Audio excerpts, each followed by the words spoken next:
नमस्कार दोस्तों, back to our channel friends. मैं आप सबका अपने चैनल स्टॉक्स फॉर लाइफ पे बहुत स्वागत करता हूं। Welcome to STFL family. DFL में बस बात की जाए निफ्टी में और सेंसेक्स में, आज हमें थोड़ी सी करेक्शन देखने को मिली, लेकिन निफ्टी के जो दूसरे इंडाइसेस हैं उसमें हमें भारी भरकम थोड़ा सा प्रॉफिट बुकिंग ज़्यादा देखने को मिला। तो इसी के बीच में गाइस, जब निफ्टी गिरता है, मार्केट गिरता है, तो इन सब वीडियो का इंपॉर्टेंस बहुत ही बन जाता है, क्योंकि SIP is the best way. जब मार्केट गिरे तो अपनी SIP को थोड़ा बढ़ाते रहें और धीरे धीरे एकोमोडेशन करें। मार्केट बुल फेज में है तो यहाँ पे बल करने की जल्दीबाजी ना करें, बिकॉज मार्केट में कोई नेगेटिव न्यूज़ आती है तो मार्केट रिवर्स रिएक्ट करते हैं। तो जी हाँ दोस्तों, अगर आपको अभी तक वजह पता नहीं चली कि मार्केट में क्यों गिरावट हुई, तो मैंने आज के दिन प्रॉपर वीडियो बना के बता दिया है कि मार्केट आज आखिर में क्यों गिरा।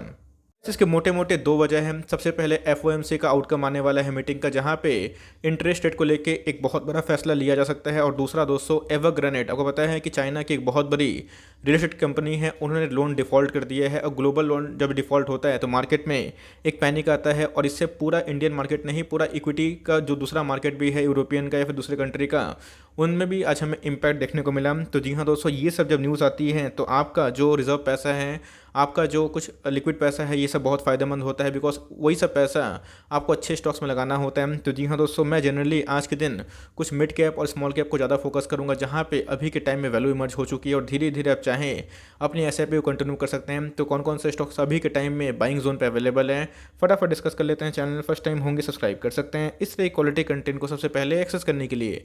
Now without delaying any for time, let's begin.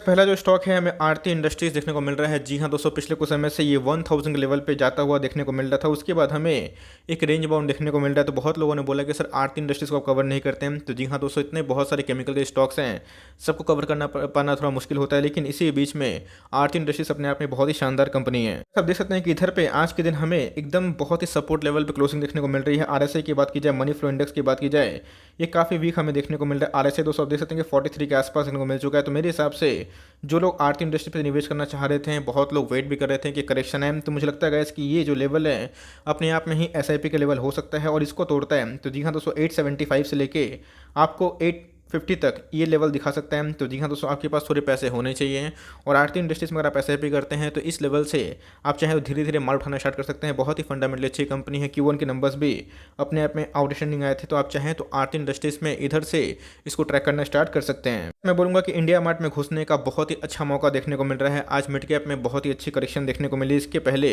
India mart दोस्तों एक रेंज बाउंड देखने को मिल रहा था, लेकिन इसके बाद अगर आप देखें तो आज इसने अपना सपोर्ट को तोड़ा है।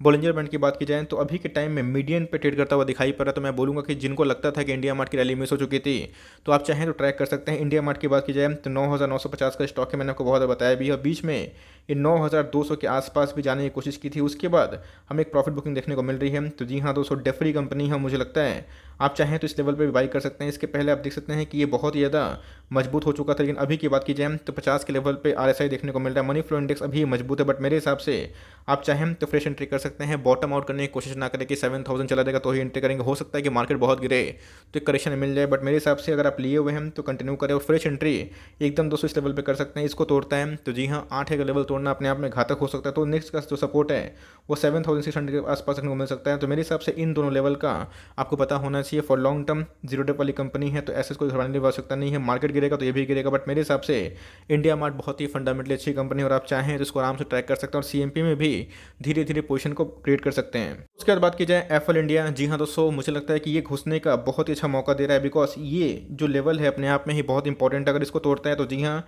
ये दोस्तों जो इनके पुराने जो लेवल है 4650 के आसपास, उसको भी टेस्ट कर सकता है। बहुत लोगों ने बोला कि सर एफएल इंडिया जो स्टेज 3 से स्टेज 2 में आने वाला था, आपको पता है कि अभी ASM लिस्ट में है तो अभी तक नहीं आया। तो इस वीक की बात की जाए तो क्वार्टरली मतलब वीकली रिव्यू में कोई भी कंपनी का अपग्रेडेशन देखने को नहीं मिल रहा है। तो इसमें भी कोई देखने को नहीं मिल रहा है, बिकॉज कुछ क्राइटेरिया होते हैं तो उसको फुलफिल नहीं कर पाया होगा। तो इसी के बीच में हमें एक अच्छा खासा मौका देखने को मिल रहा है। नेक्स्ट में अगर इसमें स्प्लिट होने वाला है तो मुझे लगता है, आपको लगता था कि इंडिया मार्ट एप्पल में मौका मिस हो चुका है, तो ये बहुत ही अच्छा मौका, ये जो लेवल है मैं आपको ड्रॉ करके बता रहा हूँ, ये घुसने का बहुत ही अच्छा मौका है। इस रेंज पे आता है तो आप ऐसे के वे से इसको उठा सकते हैं। एड वाली कंपनी बहुत ही शानदार है, और जितना इनके बिजनेस ग्रोथ है वो हमें दिखाई पड़ा है। तो पिछले कुछ समय से काफ़ी ओवरबॉट जोन पे था, तो अभी की बात की जाए तो ये दोस्तों हमें वीक देखने को मिल रहा है। मुझे लगता है कि इधर पे धीरे धीरे SIP के वे से उठाने का अच्छा मौका है फॉर लॉन्ग टर्म पर्पस। बहुत ही शानदार कंपनी, और धीरे धीरे आपको करेक्शन में लेना है। 6200 का स्टॉक आपको मिल रहा है 4700 के आसपास, आप चाहें तो उसको भी ट्रैक कर सकते हैं।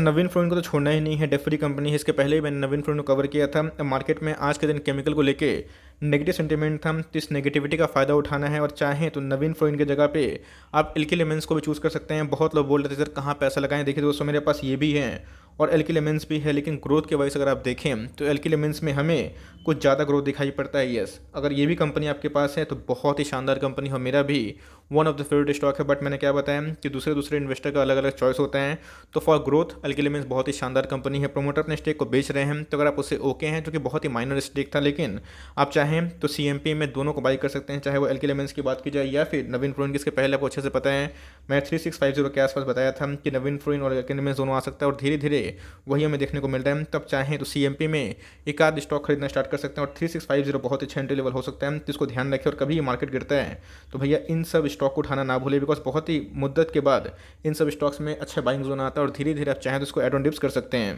बात की जाए ICICI बैंक, जी हाँ दोस्तों बहुत ही शानदार कंपनी है और बैंक निफ्टी में आज के दिन हमें गिरावट देखने को मिल रही है। तो जी हाँ, अगर आप ड्रॉ करें आप देख सकते हैं कि इसी रेंज बाउंड पे हैं, तो मेरे हिसाब से 700 के लेवल पे एंट्री करना बिल्कुल भी खराब बात नहीं है। बैंकिंग स्टॉक को ऐड करना चाहते हैं, थोड़ा ग्रोथ ओरिएंटेड पर्पस है, बिलो 1000 का बैंक चाहते हैं, अगर आपको कोटक महंगा लगता है, HDFC बैंक महंगा लगता है, चूँकि तीनों में बाइंग रिकमेंडेशन है, बट मेरे हिसाब से इधर पे आपको ध्यान रखना चाहिए 700 का लेवल, 710 का लेवल मुझे लगता है कि एंट्री पॉइंट आराम से हो सकता है। इसको तोड़ता है तो जी हाँ, ये 680 के आसपास, 670 के आसपास जो उसका पहले कुछ सपोर्ट था उधर पे आता वो देखने को मिल सकता है। तो मेरे हिसाब से मैं बहुत बड़ा ह्यूज डिस्काउंट अवेलेबल नहीं सोच रहा हूँ, गिरता है मार्केट तो बात अलग है, लेकिन मेरे हिसाब से आप इन सब डिस्क का फायदा उठाएं और धीरे धीरे चाहे तो ICICI बैंक को ऐड कर सकते हैं। मनी फ्लो इंडेक्स की बात की जाए, RSI की बात की जाए तो पहले कुछ समय पे ओवरबॉट जोन पे था, अभी थोड़ा सा कमज़ोर है। आप ICICI बैंक को भी आराम से लार्ज कैप कैटेगरी से ट्रैक कर सकते हैं। बात की जाए मुथूट फाइनेंस, तो जी हाँ मैं इसका पीछा नहीं छोड़ रहा हूँ, क्योंकि मुथूट फाइनेंस में मैं फिर से बता रहा हूँ कि अगर आपका विजन बहुत ही लंबा है, आप अगर वैल्यू प्लेयर हैं, तो जी हाँ दोस्तों ये अपने इंट्रेंसिक वैल्यू के समान देखने को मिल रहा है और एक बार ये अपनी रैली मिस करेगा, मतलब रैली कंटिन्यू करेगा और इस बॉटम को अगर ये ओवरकम करके एक लॉन्ग जर्नी करेगा, तो जी हाँ दोस्तों कम से कम ये 1800 के पास जाकर रुकने की उम्मीद है। तो मेरे हिसाब से मैंने इसको बहुत बार कवर भी किया हूँ और अभी भी करता हूँ, तो आपके पास है तो आराम से कंटिन्यू करें, पेशेंस रखिए। इसके पहले भी 8 महीना ये 1100 का लेवल पे सस्टेन कर रहा था, उसके बाद 1600 गया, तो सेम वही होता है, टाइम दीजिएगा। तो तब जब स्टॉक में रैली आती है 30 से 40% के आसपास रैली होती है, तो मेरे हिसाब से गाइस मुथूट फाइनेंस अभी के टाइम में सबसे अच्छा इंट्रेंसिक वैल्यू पे है, आप ट्रैक कर सकते हैं, फ्रेश एंट्री एकदम कर सकते हैं, कोई दिक्कत वाली बात नहीं। डाउन साइड की बात की जाए ना के बराबर है, डाउन साइड अगर 50 रुपये हैं तो गैस अपसाइड 600 रुपये हैं।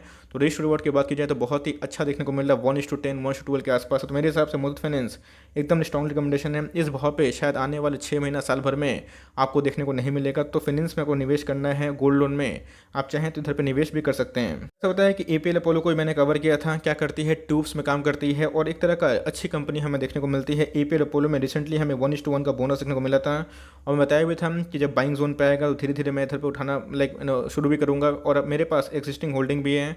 इनके बोनस के पहले ही मैंने माल उठाया था। तो जी हाँ दोस्तों ये लेवल ध्यान से रखिएगा, अगर इसको तोड़ता है 915 के आसपास, तो सेम दोस्तों ये जा सकता है 860 के आसपास, 870 के आसपास। तो अगर आप प्राइस से अभी ओके नहीं हैं तो इन दोनों लेवल का वेट कर सकते हैं, लेकिन इसको ट्रैक करिए।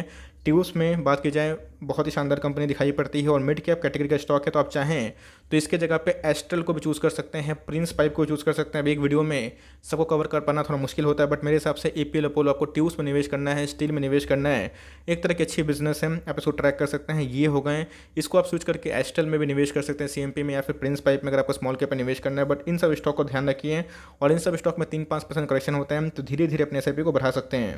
बात की जाए आज तो बहुत ही पॉजिटिव अप मूवमेंट देखने के चांसेस थे, बिकॉज रूट मोबाइल की बात की जाए तो पता है कि मैंने वीकेंड्स में ही एक आपसे न्यूज़ साझा किया था, बताया था कि फंड रेस को लेकर एक बहुत बड़ा प्लान देखने को मिल रहा है। मुझे लगता है कि ये CMP आराम से बाई हो सकता है, इसको तोड़ता है तो जी हाँ कम से कम 70-80 रुपये का एक फॉल आ सकता है। तो रूट मोबाइल अपने आप में ही फंडामेंटली अच्छी कंपनी है, डेफरी कंपनी दिखाई पड़ती है ऑलमोस्ट। अगर आप देखें पिछले कुछ समय से ये काफ़ी वीक देखने को मिल रहा है, तो मुझे लगता है कि अगर आप रूट मोबाइल को ट्रैक कर रहे हैं, अब बताया कि इनके बिजनेस के बारे में मैंने आपको हाईलाइट दिया है, बताया है कि जितने भी SMS आते हैं बैंक ट्रांजेक्शन के बाद या फिर कोई भी ट्रांजेक्शन के बाद, ये सब इनके बिजनेस हमें देखने को मिलते हैं। तो जी हाँ फंड रेस का जो इम्पैक्ट है हमें आने वाले कुछ दिन में देखने को मिलेगा। तो मार्केट में आज ही ज़्यादा गिरा नहीं था, लेकिन ये सपोर्ट इसमें घुसने का मौका बन सकता है और कभी गिरता है 30 रुपये, 50 रुपये, 60 रुपये के आसपास, तो घबराइएगा मत। ये भी एक फंडामेंटली अच्छी कंपनी है और इसको भी आप चाहे तो ट्राई करना स्टार्ट कर सकते हैं। और CMP में भी धीरे धीरे 20-50 रुपये के फॉल पे ऐड कर सकते हैं। डाउन साइड की बात की जाए तो मैं 1850 के बिलो सोच नहीं रहा हूँ, बिकॉज इसका जो अपसाइड है वो मुझे बहुत ही हाई दिखाई पड़ता है। इस बात की जाए हिंदुस्तान फूड जिस हिसाब से पिटाई हो रही है उतना ही डिजर्व नहीं करता है, बिकॉज फंडामेंटली कंपनी काफ़ी मजबूत है। लेकिन एफएल की बात की जाए